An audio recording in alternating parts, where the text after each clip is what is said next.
কিরে মুখপুরি, তুই এত সাজাগোজা করছিস কেন শুনি? দাওয়াত খেতে যাচ্ছিস নাকি বিয়ে করতে যাচ্ছিস? কই মা, আমি তো শুধুমাত্র নতুন জামাটা পরেছি। কিরে, তুই এই নতুন জামাটা পরেছিস? এটা তো রাধিকার পরার কথা। খোল খোল বলছি, এখনই খুলে রাধিকাকে দিয়ে দে।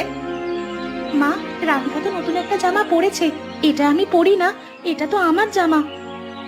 তোর জামা মানে? এখনই খোল বলছি। রাধিকাকে না দিলেও তুই এই নতুন জামা পরে জমিদার বাড়িতে যেতে পারবি না।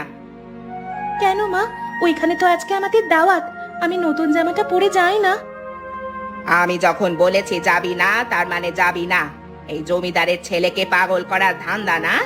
শুনে রাখ, জমিদারের ছেলের বউ হবে শুধুমাত্র আমার মেয়ে। ঠিক আছে মা, আমি এক্ষুনি খুলে রেখে দিচ্ছি।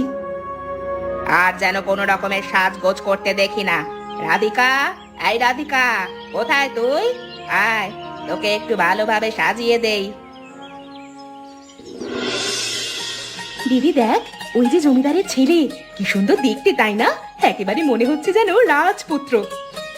হ্যাঁ রে, দেখতে খুব ভালো, সুন্দর মনে হচ্ছে। তুই আবার নজর দিস না, জানিস তো মা বলে রেখেছে জমিদারের ছেলের বউ হব শুধুমাত্র আমি, এছাড়া আর কেউ বউ হতে পারবে না। এই গ্রামে আমার মতো সুন্দরী আর কেউ আছে নাকি? আরে কি বলছিস তুই? আমি তো তোর জন্যই বললাম, খুব সুন্দর ছেলেটা। আমি তো আমার জন্য বলিনি রাধিকা। তুই বলবি বা কিভাবে রে? কারণ তোর তো বিয়ে হবে ওই সাধারণ কামার কুমোরের সঙ্গে, তাও হয় কি না কে জানে। এভাবে বলছিস কেন রে? কামার কুমোর যারা, তারা কি মানুষ হয় না? তারাও তো মানুষ হয়, তবে তাদের তো আর টাকা পয়সা নেই, তারা তো বড় লোক নয়। তোর সেখানে বিয়ে হলে তুই ভালো থাকতে পারবি না। ভালো থাকতে টাকা পয়সার প্রয়োজন হয় না, ভালো মানুষের প্রয়োজন হয়। এই ধর জমিদারের ছেলের সাথে তোর বিয়ে হলো, কিন্তু দেখা গেল জমিদারের ছেলে আসলে ভালো মানুষ নয়। তাতে আমার কিচ্ছু যায় আসে না। মা বলেছে টাকা পয়সা হলে সবকিছু হয়, টাকা পয়সা নিয়েই সুখে থাকবো। দেখ, সুখে থাকতে পারিস কিনা, এক একজনের কাছে সুখের বর্ণনা এক এক রকম। তোর কাছে হয়তো টাকা পয়সা, আমার কাছে ভালো মানুষ। হয়েছে, তোকে আর এখন জ্ঞান দিতে হবে না। এই দেখ, খাবার নিয়ে আসছে, আজকে জমিয়ে খাওয়া দাওয়া করবো। কি জ্বালা, একই জ্বালা। এখানে এসেই থালাটা শেষ হতে হলো, আর শুধু একটা থালার প্রয়োজন ছিল, আবার সেই এখন থালা আনতে যেতে হবে। আরে বাবা, কি করছো? ওকে কি আবার থালায় খাবার খেতে দেওয়া লাগে নাকি? কি বলছেন? থালা ছাড়া খাবে কিভাবে? থালা ছাড়া খাওয়া যায়? কেন যাবে না? আরে ওইখান থেকে একটা কচু পাতা ছিঁড়ে এনে ওর সামনে দাও, সেই কচু পাতায় খাবার দিলেই ও খেয়ে উঠবে। কিরে, খেতে পারবি না? তাই বলে জমিদার বাড়ির ভোজে কেউ কচু পাতায় খাবার খাবে? জমিদার বাবু এটা শুনতে পেলে আমার চাকরি চলে যাবে। আরে আমরা অভিযোগ না করলেই তো হলো, এত কিছুর দরকার নেই। ও এভাবে খেয়ে অভ্যস্ত, তুমি ওকে কচু পাতাই দাও। ঠিক আছে, কি আর করবার।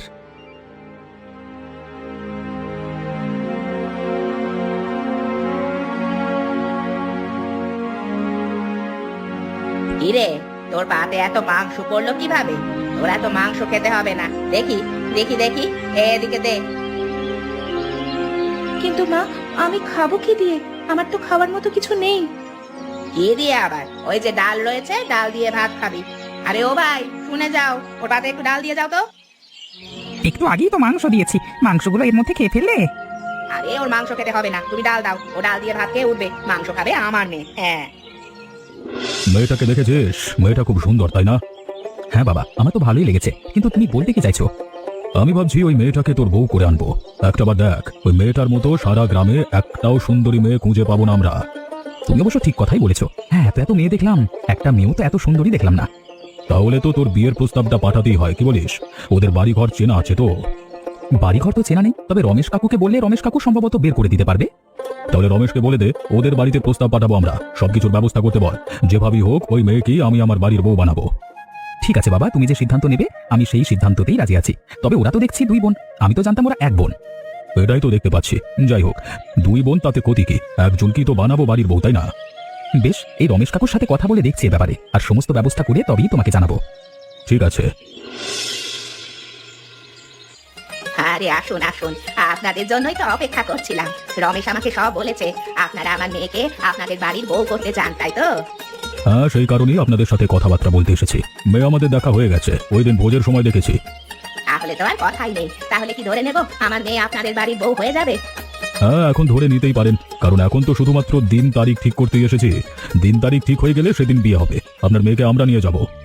বলুন বলুন, আপনাদের কি চাই? মেয়ের সাথে কি কি দিতে হবে, মানে উপহার সমগ্র? আপনি কি পাগল হয়ে গেলেন? আমি এই গ্রামের একমাত্র জমিদার। আমার ছেলের বিয়ের জন্য আমি পণ নেব, সেটা হতেই পারে না। তাহলে তো আরো সোনায় সোহাগা। মেয়ের বিয়ের জন্য কোনো কিছু খরচা করতেই হলো না। একদম, এমনকি আপনার বাড়িতেও যে খরচা হবে সেই খরচা আমরা নিজেরাই বহন করব। শুধুমাত্র আপনার মেয়েটাকে আমার বাড়ির বউ করে নিতে চাই। ঠিক আছে, আমাদের কোনো আপত্তি নেই। আপনারা বলুন কবে দিন তারিখ ঠিক করবেন? আগামী সোমবার একটা ভালো দিন আছে, তাহলে আগামী সোমবার বিয়ের ব্যবস্থা করা হোক। আপনারা আপনাদের মেয়েটিকে সাজিয়ে গুছিয়ে রাখবেন, আর যাকে যাকে দাওয়াত করা প্রয়োজন করবেন। ঠিক আছে ঠিক আছে, তাহলে একটু মিষ্টি মুখ করে যান। না না, মিষ্টিমুখ করতে হবে না, একসাথে বিয়েতে মিষ্টিমুখ করব।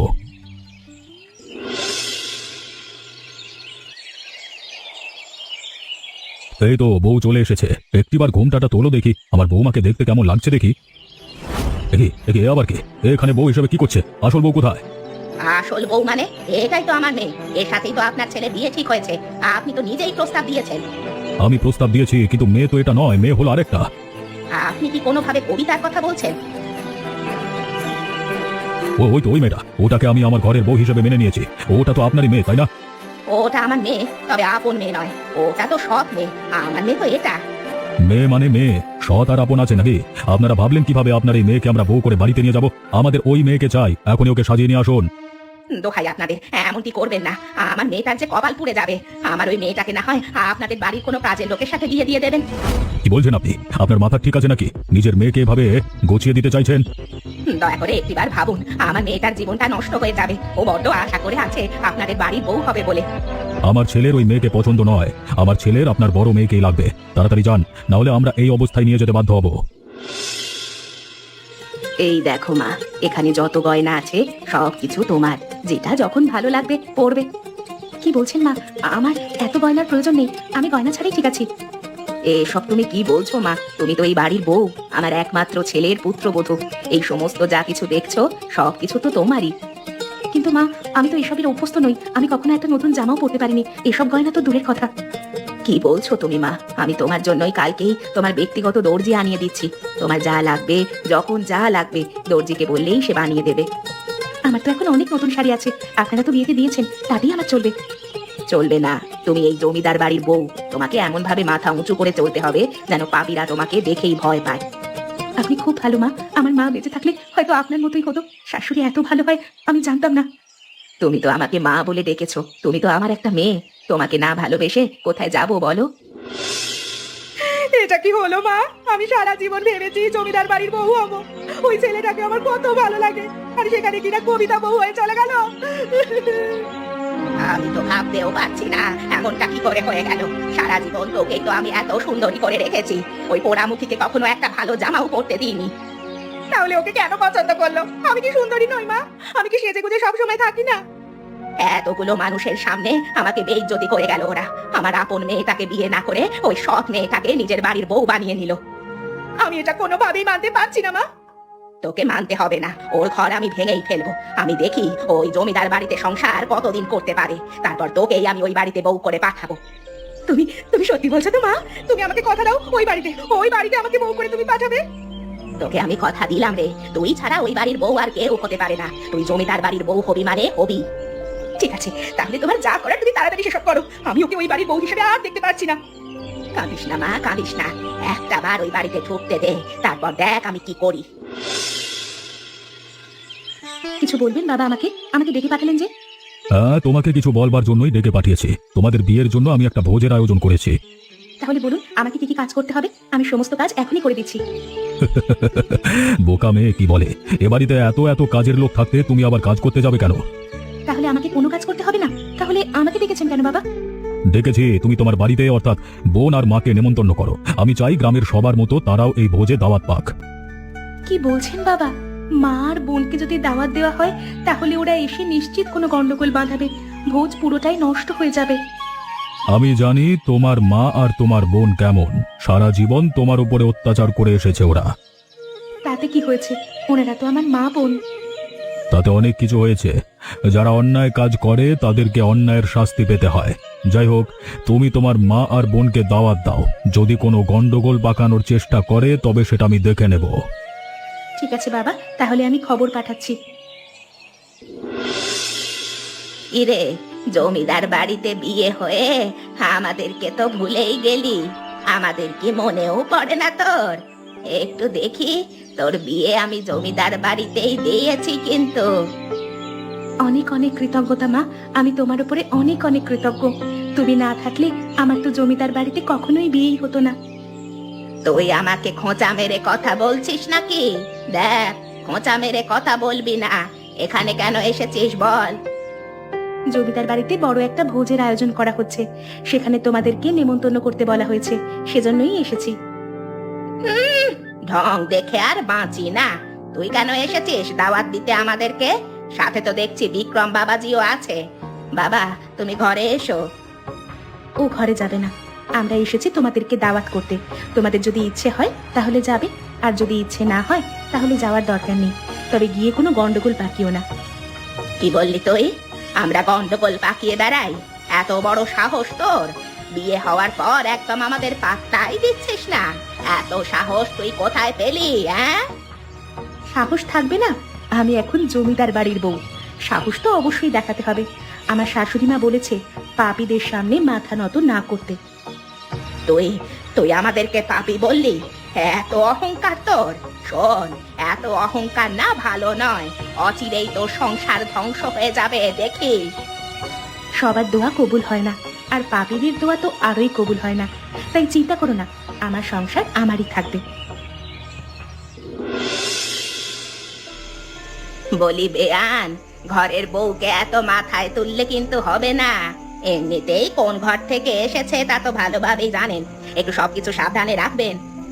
আপনিও যে ঘর থেকে এসেছেন, আমার বৌমাও সেই ঘর থেকেই এসেছে, সেই হিসাবে আপনার থেকেও তো সাবধানে থাকতে হয়। কি যে বলেন না বেয়ান, আমার পরিবারে আমি আর আমার ছোট মেয়ে আলাদা ভাবেই থাকতাম, আর ও থাকতো কাজের লোকের মতো। বুঝতেই তো পারছেন। একদম বুঝতে পেরেছি। বুঝতে পারলাম যে ছোটবেলা থেকে মেয়েটার উপরে আপনারা অনেক অত্যাচার করেছেন। এভাবে বলছেন কেন আপনি? বলুন, একটা সৎ মেয়েকে এতগুলো বছর লালন পালন করতে পারবেন আপনি? সৎ মেয়ে কেন, আমি আমার পুত্রবধূকেই মেয়ের মতো ভালোবাসি। সেখানে যদি একটা সৎ মেয়ে থাকতো, ওপরওয়ালার কাছে লাখো কোটি শুকরিয়া আদায় করতাম আমি। শুনুন, এত ভালো হয়ে লাভ নেই। পৃথিবীতে কিন্তু ভালো মানুষের কোনো দাম নেই।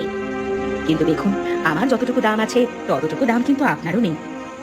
আপনি কি কোনোভাবে আমাকে অপমান করছেন? অপমান করে আর কি হবে? আপনার তো লজ্জা শরমই নেই। অপমান আপনার গায়ে লাগবে না। তাই বলি কি, আমার বৌমার নামে কান্না ভাঙিয়ে নিজে ভালো কিছু করার চেষ্টা করুন। বুঝেছি বুঝেছি, ওই মেয়েটা সবার মাথা খেয়ে ফেলেছে ইতিমধ্যেই। আমি তো জানতাম ওটা একটা আস্ত রাক্ষসী। আপনার কি আর কোনো খেয়ে দিয়ে কাজ নেই? আপনি যান তো, যান, নিজের ঘরে গিয়ে বিশ্রাম করুন। এবার বুঝবে ঠেলা। এই খাবার খেয়ে এই মেয়েকে যদি বাড়ি থেকে বের না করেছে, একদম জমিদার বাড়ির বউ হওয়ার ইচ্ছে না ধুলোয় মিশে যাবে। আজকে রান্নাটা কেমন হয়েছে বিক্রম?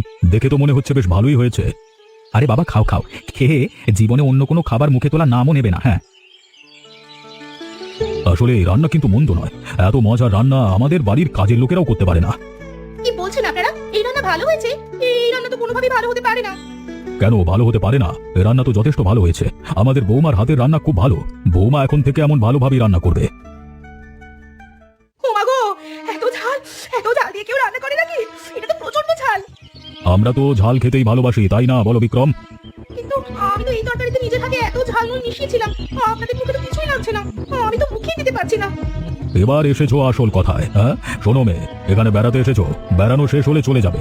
এরকম কোনো কাণ্ড ঘটলে ঘাড় ধাক্কা দিয়ে বের করে দেবো। আমার বৌমার পেছনে লাগতে এসো না।